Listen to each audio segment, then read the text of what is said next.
7월 3일 주일 예배 오신 모든 분들을 주님의 이름으로 환영합니다. 오늘도 주님께서 우리에게 신령한 은혜와 축복으로 함께해 주실 줄 믿습니다. 다 같이 묵상으로 기도드리겠습니다.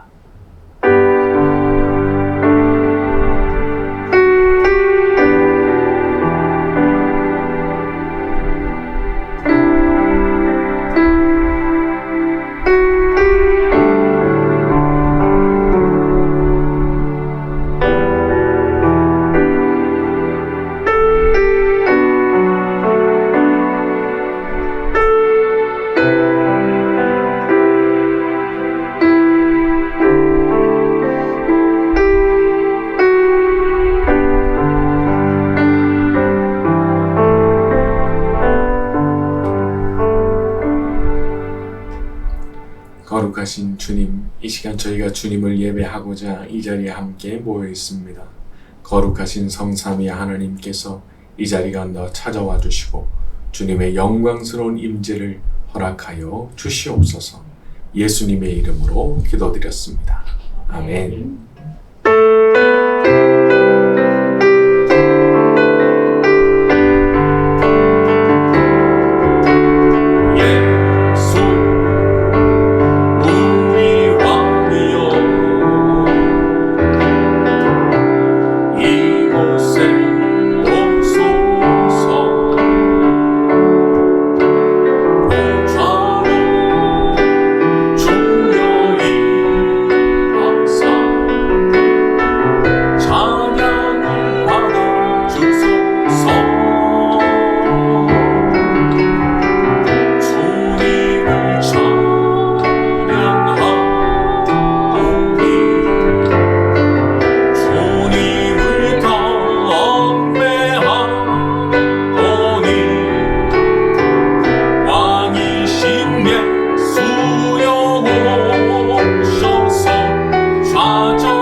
다같이 참회의 기도를 드리는 시간 가지겠습니다.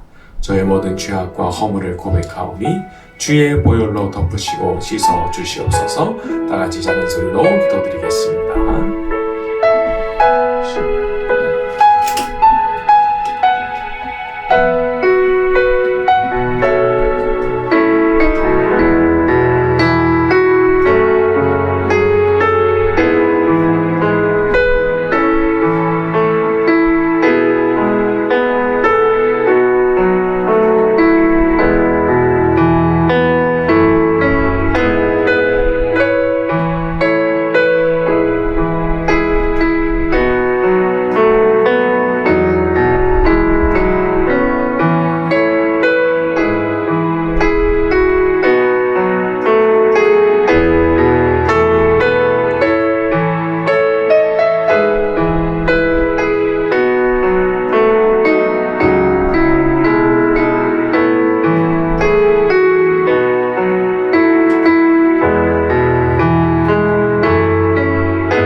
주님, 이 시간 주님 앞에 저희의 모든 죄악된 것과 허물진 것들을 아뢰었습니다. 저희 자신의 능력으로는 씻을 수가 없는 것들이기에 주님 앞에 겸손히 고개를 숙이고 낱낱이 아뢰었사오니 주 예수님이시여 이 자리 가운데 친히 찾아오셔서 주의 그 거룩한 보혈로 저희를 덮어주시옵시고 정결케 하시는 그 능력으로 말미암아 저희가 눈과 같이 희어지는 것을 보게 하여 주시옵소서. 예수님의 이름으로 기도드렸습니다. 아멘. 네, 우리 교동문 시편 같이 낭독합니다. 내 백성아 들을지어다. 내가 말하리라. 이스라엘아 내가 내게 증언하리라. 나는 하나님 곧 내 하나님이로다. 나는 내 재물 때문에 너를 책망하지는 아니하리니 내 번제가 항상 내 앞에 있음이로다. 내가 내 집에서 수소나 내 우리에서 수경소를 가져가지 아니하리니 이는 산림의 짐승과 무산이 다 내 것이며 산의 모든 새들도 내가 아는 것이며 들의 짐승도 내 것이미로다. 내가 가령 줄여도 내게 이르지 아니할 것은 재계와 거기에 충만한 것이 내 것이미로다. 내가 수소의 고기를 먹으며 염소의 피를 마시겠느냐. 감사로 하나님께 제사를 드리며 지존하신 이에게 내 소원을 갚으며 환난 날에 나를 부르라. 내가 너를 건지리니 내가 나를 영화롭게 하리로다. 아멘.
말씀을 듣는 가운데 역사하셔서 주의 음성이 들려오는 시간 되게 하여 주옵소서. 다 같이 작은 소리로 기도드리겠습니다.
저희를 단련하신 후에 언젠가 저희 모두가 정금같이 나오게 될 줄로 믿습니다.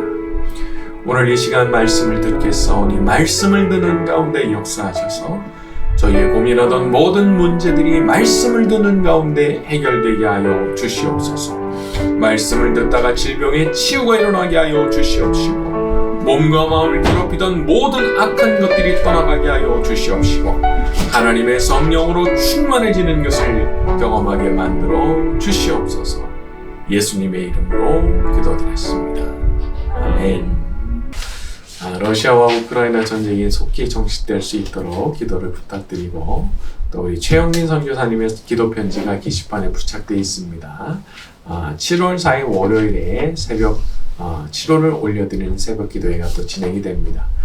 더위가 시작되고 있는데 모두 다 건강하시기를 기도드리겠습니다. 지난 시간에 우리는 사도 요한이 하늘에 열린 문이 있는 것을 보고 거기로부터 올라오라는 음성을 듣는 장면까지를 다뤘습니다. 오늘은 바로 그 음성을 들은 바로 그 다음 순간부터 일어나는 일에 대한 말씀이 나옵니다. 자, 요한계시록 4장 2절로 갑니다. 시작. 내가 곧 성령에 감동되었더니 보라, 하늘에 보좌를 베풀었고 그 보좌 위에 앉으신 이가 있는데. 자, 내가 곧 성령에 감동되었더니, 자, 이 부분이 직역에 가깝게 번역을 해보면은 내가 있게 되었다 성령 안에, 이렇게 돼 있어요. 내가 있게 되었다 성령 안에. 갑자기 어떤 현상이 확 생긴 거죠. 올라오라 하시는 그냥 그분의 음성을 듣는 그 순간 갑자기 성령 안으로 확 들어가게 됐다는 겁니다. 그래서 새번역 같은 경우는 이걸 어떻게 번역했냐면 나는 곧 성령에 사로잡히게 되었습니다. 그렇게 번역을 하기도 했어요. 자, 보라, 하늘에 보좌를 베풀었고 그 보좌 위에 앉으신 이가 있는데, 자, 사도 요한이 성령 안으로 갑자기 들어가게 되면서 보게 된 첫 장면이 바로 하나님의 보좌였습니다. 하나님의 보좌. 여기서 보좌라고 하는 것은 통치와 권세를 상징하는 거죠. 그래서 하나님의 그 영원하시고 거룩한 통치와 권세를 보좌라고 하는 환상을 통해서 보게 된 겁니다. 생각을 한번 해보면 뭐 장관이지 않았을까 싶어요. 인간이 하나님이 계시는 그 보좌를 본다. 이거 뭐 그랜드 캐년을 보는 거하고는 뭐 비교가 안 되는 그런 장엄한 장면이겠죠. 어떤 걸까 정말 상상도 하기 힘든 이제 그런 장면이라고 볼 수 있습니다. 자, 그리고 그 내용이 이제 3절 이하로부터 쭉 나옵니다. 3절 갑니다. 앉으신 이의 시작. 앉으신 이의 모양이 벽옥과 홍보석 같고 또 무지개가 있어 보좌에 둘렀는데 그 모양이 녹보석 같더라. 자, 그분의 모양이, 앉으신 이의 모양이 마치 벽옥, 홍보석과 같았다라고 했고, 또 보좌도 보니까 녹보석 같았다 이렇게 돼 있습니다. 색깔을 한번 상상해 보실까요? 이 벽옥이라고 하는 거는 영어 번역들은 대체로 이렇게 제스퍼라는 그 보석으로 이렇게 번역을 하더라고요. 또 홍옥이라고 하는 것은 루비로 번역을 하고요. 녹보석 같은 경우는 에메랄드로 이렇게 번역을 하더라고요. 그러니까 야, 이거 너무 황홀한 거죠. 그냥 그 뭐 형형색색의 아름다운 그 보석이 그냥 그것도 뭐 작은 거겠어요. 하나님의 그 보호자니까 어마어마한 그런 보석같이 생긴 그런 것이 거기 있었다는 거예요. 거기 또 이제 표현해 보게 되면은 그것 자체가 아니라 같았다 이렇게 돼 있죠. 벽옥 같은 거, 홍옥 같은 거, 녹보석 같은 거, 이거는 말로는 형용이 안 된다 그런 뜻입니다. 그러니까 이런 기가 막히게 아름다운 보석들로 밖에는 비유할 수가 없을 정도로 그런 것 같았다. 이제 그런 표현이 되는 거죠. 저는 이 부분에서 마치 이렇게 천국의 한 장면이 그려지는 것 같은 그런 느낌을 받았습니다. 얼마나 휘황찬란하고 아름다운 곳일지 말이죠. 근데 우리 모두가 그런 것을 약속받은 거거든요. 우리가 언젠가 거기 가게 될 거거든요. 자, 사람이 이 땅에 살아가는 동안에는 늘 근심이 그치지 않는다고 볼 수 있습니다. 돈이 없을 때는 뭐 돈을 많이 벌면 행복할 것 같지만 또 돈을 그렇게 벌고 나면 또 번 분들은 또 그 나름대로 또 다른 고민이 생기는 거잖아요. 또 학위 같은 거 받으면 정말 행복할 것 같았는데 또 막상 받고 난 분들은 또 어떤 고민이에요? 이게 내가 원하던 그거였나? 그런 생각도 하는 거죠. 얼마 전에 뭐 유명한 그 보이그룹 활동 중단한다고 올린 영상을 보니까 그동안에 너무 힘들었다고 뭐 눈물도 흘리고 그러더라고요. 뭐 영국의 비틀즈 이래로 뭐 최고의 그룹으로 평가를 받고 뭐 미국 대통령을 만나고 유엔에 방문해서 뭐 연설도 하고 전 세계에 엄청난 팬이 있지만 그래도 마음 한쪽에 불행이 있는 거예요. 불행이. 참 이게 참 우리는 거기에 가보지 못해서 모르지만 이제 거기가 있는 사람으로서는 이렇게 자기가 불행하다고 생각을 하는 거죠. 그런데 말이죠. 모든 것들이 사실은 좀 다 그런 겁니다. 인간의 인생이 이 땅에 사는 동안에는 다 비슷한 면이 있는 거예요. 야, 좋아. 너무 행복해. 요거 딱 잠깐이잖아요. 잠깐. 얼마 지나면 또 그게 익숙해져가지고 그냥 뭐 아무것도 아닌 것처럼 생각이 되고 금세 뒤돌아서 가지고 아유 나한테는 이게 없다 저게 없다 그러면서 또 다른 불평거리를 찾아내는 것이 그게 인간이잖아요. 그러니까 이거는 좀 헤어나올 길이 없는 겁니다. 이 땅에 사람이 육신을 가지고 사는 한에는 참 헤어나기가 힘든 그런 고민거리라고 볼 수 있죠. 그래서 우리의 소망이 어디에 있는 겁니까? 하나님이 계시는 것. 이렇게 지극히 찬란하고 영광스러운 그곳에 우리의 소망이 있는 거예요. 내가 언젠가 하나님 계시는 그곳에 들어가게 되겠지. 거기서는 뭐 그런 고민 하나도 없는 거니까 말이죠. 비록 이 땅에서 고생을 많이 했다고 해도 거기 가게 되면 거기서 위로와 보상을 다 받게 되는 겁니다. 거기서. 아니 마지막이 좋아야 진짜 좋은 거잖아요. 마지막 결말이 좋아야. 근데 우리 모든 그리스도인들에게 이렇게 그 이상 좋을 수 없는 가장 좋은 마지막 결말이 기다리고 있는 줄로 믿습니다.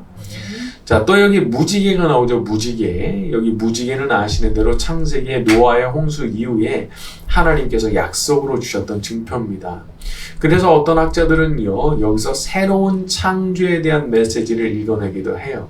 과거 하나님께서 노아에게 이제부터 새로운 세상이 시작된다라는 것을 알려주셨던 그런 증표가 다시 여기에 나타나고 있다는 거죠. 자, 물을 담았던 유리병이 바닥에 떨어져서 박살이 나버리면 이거 어떻게 원상 복구하겠습니까? 그냥 박살이 나버렸는데 물은 다 엎질러지고 이걸 어떻게 원상 복구해요? 할 수가 없는 거예요. 그 앞에 울고 있으니까 하나님께서 오셔서 울지 마라 하시면서 새 거를 딱 꺼내서 주시는 거예요. 새 거. 그래서 이 세상이 얼마나 죄와 악으로 박살난 세상이에요. 도대체 붙일래야 붙일 수가 없는 거예요. 주워 담을래야 주워 담을 수가 없는 거예요. 너무 비극적인 일들이 많이 일어나는 세상이니까 박살이 난 거니까 어떻게 해도 다시 붙일 방법이 없어요. 그러니까 하나님께서 어떤 방안을 마련하신 거예요? 새로운 거. 하나님께서 준비해 두신 새로운 세상을 우리에게 내려주신다. 그런 거죠. 자, 우리 4절로 넘어갑니다. 또 보좌에 둘러. 시작. 또 보좌에 둘러 24 보좌들이 있고 그 보좌들 위에 24 장로들이 흰 옷을 입고 머리에 금관을 쓰고 앉았더라. 자, 여기 보면은 24 보좌가 나오고 그 보좌들 위에 앉은 24 장로들이 나옵니다. 자, 그럼 대체 이 사람들이 누구냐? 그런 질문이 생길 수 있겠죠. 자, 2당 같은 데를 보니까 이걸 흉내를 내가지고 24명을 자기가 임명하더라고요. 자기가 다 24명 임명해놓고 이 사람들이 24 장로다 그렇게 말을 해요. 아니 근데 참 이상하잖아요. 여기 요한계시록의 24 장로는 사도 요한이 봤던 거잖아요. 2000년 전이잖아요. 적어도. 그러면 자기가 임명한 24명이 2000년 전에도 있었던 거예요? 앞뒤가 안 맞는 일인 거예요. 자, 그러면 학자들은 대체로 이 24 장로를 어떻게 보느냐? 여기서 일단 숫자적으로 24라고 하는 것은 12 더하기 12 이렇게 해서 24고 구약의 12지파 그리고 신약의 12사도를 상징하는 것이라고 그렇게 보기도 합니다. 자, 또 다른 관점도 있는데요. 역대상 24장을 보게 되면은 다윗이 이제 제사장들을 임명하거든요. 근데 그때 제사장들의 숫자가 몇 명이냐면 24명입니다. 24명. 그래서 그것을 떠올리게 하는 것이다. 그렇게 보는 관점도 있어요. 자, 또 여기 장로라고 하는 존재에 대해서도 이제 크게 두 가지 관점이 존재합니다. 하나는 실제로 이 장로들이 천상에 존재하는 어떤 인물들이다 그렇게 보는 관점도 있고, 자, 또 하나는 구약과 신약의 모든 하나님의 백성들을 대표하는 상징이라 그렇게 보는 관점도 있습니다. 저는 좀 후자에 가까운 관점인데, 보니까 이 사람들이 어떤 옷을 입고 있죠? 흰 옷을 입고 있죠. 어떤 관 쓰고 있죠? 금관을 쓰고 있죠. 앞선 장들에서 예수님께서 주셨던 말씀 중에 어떤 거 있어요? 이기는 자에게는 흰 옷을 입히고 생명의 관을 내게 주리라. 이게 바로 그거 아니냐는 거죠. 그래서 저는 여기 나오는 장로들을 이제 실제로 존재하는 어떤 천상의 인물이라기보다는 하나님의 백성들을 대표하는 어떤 상징으로 그렇게 봅니다. 하지만 그렇다고 해서 또 천상에 존재하는 어떤 인물로 전혀 볼 수 없는 거냐? 그런 건 아니에요. 그런 것도 가능한 해석이긴 합니다. 그러나 저로서는 조금 더 이쪽에 좀 더 설득력 있는 견해가 아닌가 그렇게 보는 거죠. 자, 그런데 제가 이 부분에서 은혜를 받은 것 중에 하나는요, 우리가 그렇게 거룩하신 분의 보좌 가까이 가게 된다는 거예요. 그분의 보좌 가까이 가게 된다는 거예요. 그러니까 하나님의 보좌에 너무 가까이 사는데, 아니 거기 더러운 게 있겠어요? 거기에 악한 게 있겠어요? 거기는 더러운 것도 없고 악한 것도 없고, 죄라고 하는 것은 눈을 씻고 찾아봐도 찾아볼 수가 없는 곳인 거죠. 모두가 흰옷을 다 입고 사니까. 이 세상 살다 보면은 정말 악한 사람들 만날 때가 있지 않습니까? 야, 세상에 사람이 어떻게 이렇게 악할 수가 있나 싶은 사람들 만날 때가 있는데, 거기는 그런 사람이 한 명도 없는 거예요. 단 한 명도 없는 거예요. 모두가 어떤 사람만 있어요? 예수님 닮은 사람만. 예? 아니 내 주위에 사람들이 있는데 다 예수님 같은 사람인 거예요. 얼마나 좋은 일인 거예요. 얼마나 좋은 일. 그런데 그것이 우리가 장차 들어가게 될 그 나라에 약속된 내용이라는 겁니다. 그리고 그런 이제 그 금관도 쓰고 있잖아요. 이게 뭐예요? 영광이잖아요. 이 땅에서도 금관 아무나 씁니까? 왕만 쓰잖아요. 그런데 그런 영광을 우리한테 허락해 주신다는 거죠. 자, 우리 5절로 넘어갑니다. 보좌로부터 시작. 보좌로부터 번개와 음성과 우레소리가 나고 보좌 앞에 켠 등불 7이 있으니 이는 하나님의 7영이라. 자, 보좌로부터 번개와 음성과 우레소리가 났다 돼 있는데, 이거와 비슷한 장면이 나온 적이 있습니다. 출애굽기 19장 16절인데요. 한번 가서 찾아볼까요? 출애굽기 19장 16절입니다. 시작. 첫째 날 아침에 우레와 번개와 빽빽한 구름이 산 위에 있고 나팔 소리가 매우 크게 들리니 진중에 있는 모든 백성이 다 떨더라. 하나님께서 시내산에 강림하시기 전에 일어났던 현상인데, 거기서도 우레소리, 그리고 번개, 그리고 엄청난 나팔 소리가 이제 들렸다는 거죠.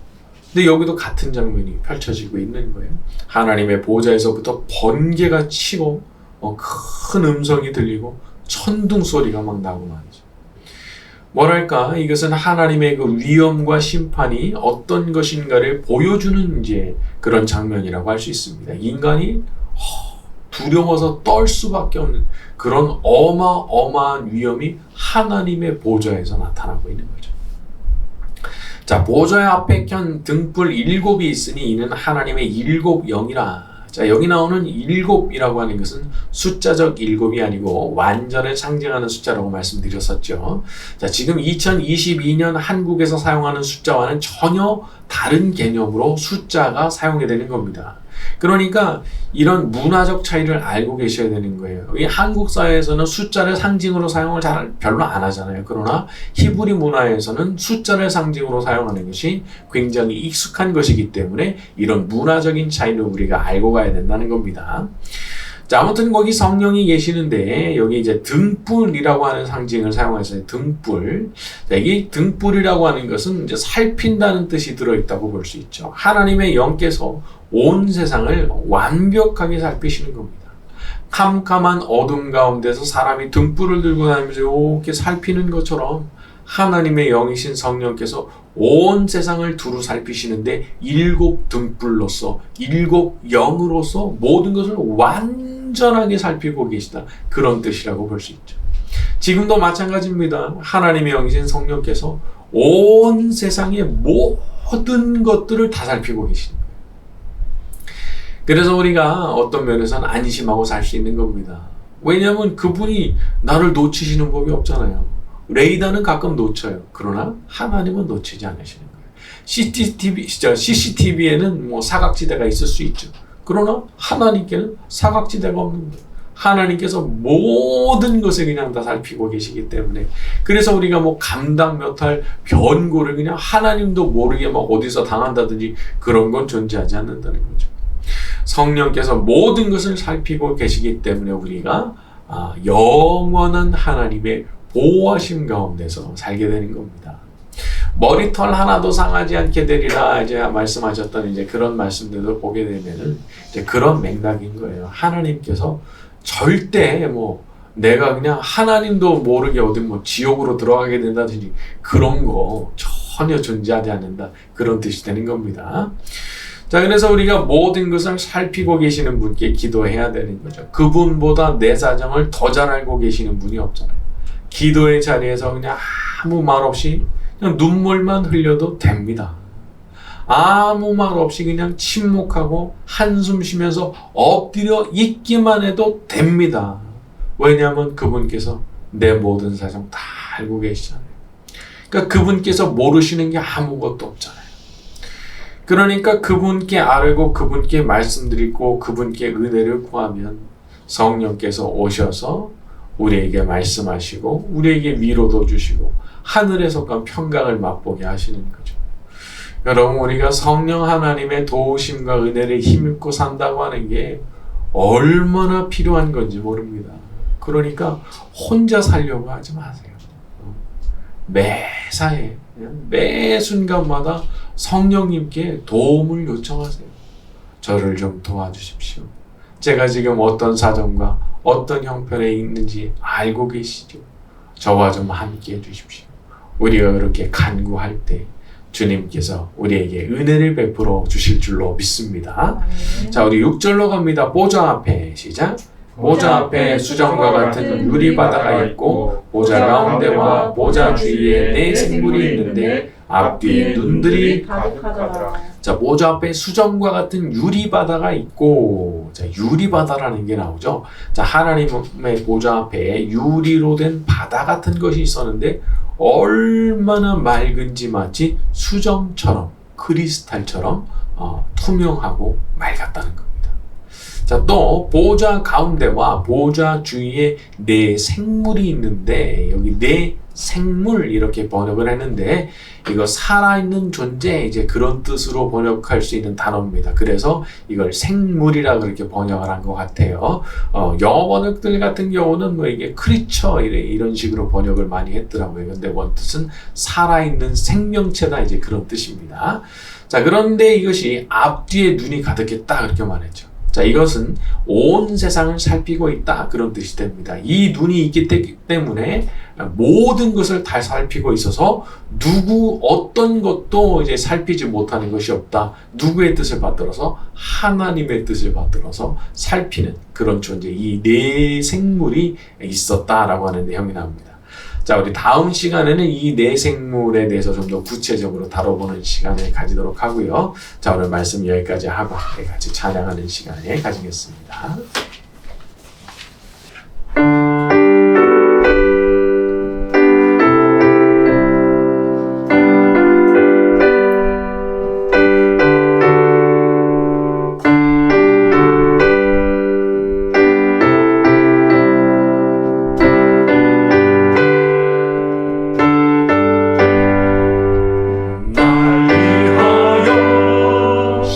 십자가에 충한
듣는 우리 어찌 찬양 안 할까.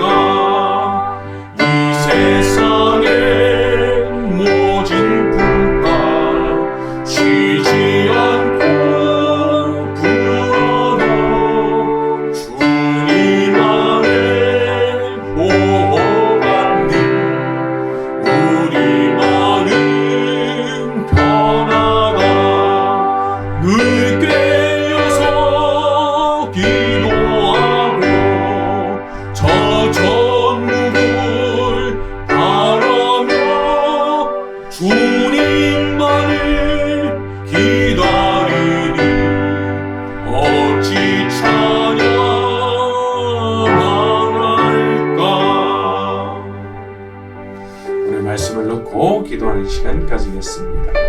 모든 것을 살피시는 일곱 영이신 성령님, 저의 사정도 다 알고 계시는 줄 믿사오니 저의 사정도 살펴주시옵시고 필요한 모든 것들이 공급되게 하시고 꼬였던 모든 문제들이 주님의 이름으로 풀리는 것을 보게 하여 주시옵소서. 다같이 작은 소리로 기도드리겠습니다.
전부를 바라며 주님만을 기다리니 어찌 찬양 안 할까.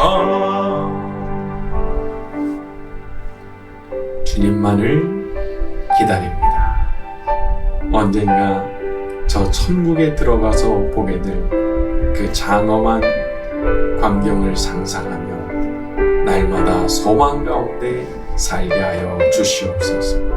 저희가 엎드려 기도하고 간구할 때 일곱 영이신 성령께서 저희를 살펴주실 줄로 믿습니다. 이 시간 자신의 마음과 정성을 담아 예물을 드리는 분들이 있사오니 기억하여 주시옵시고, 하늘의 신령한 복으로 이 땅의 기름진 복으로 말씀에 약속하신 것과 같이 100배의 축복으로 주께서 갚아 주시옵소서. 성삼위 하나님께서 모든 영광 받으시기를 소원하며 예수님의 이름으로 기도드렸습니다. 아멘. 지금은 우리의 구주가 되시는 예수 그리스도의 은혜와 하나님 아버지의 무궁하신 사랑하심과 오늘도 함께 하시는 성령님의 감화, 감동, 위로, 교통, 충만하심이 이 자리에 모여있는 모든 이들의 머리 위에 지금부터 영원까지 함께 있을지어다. 아멘.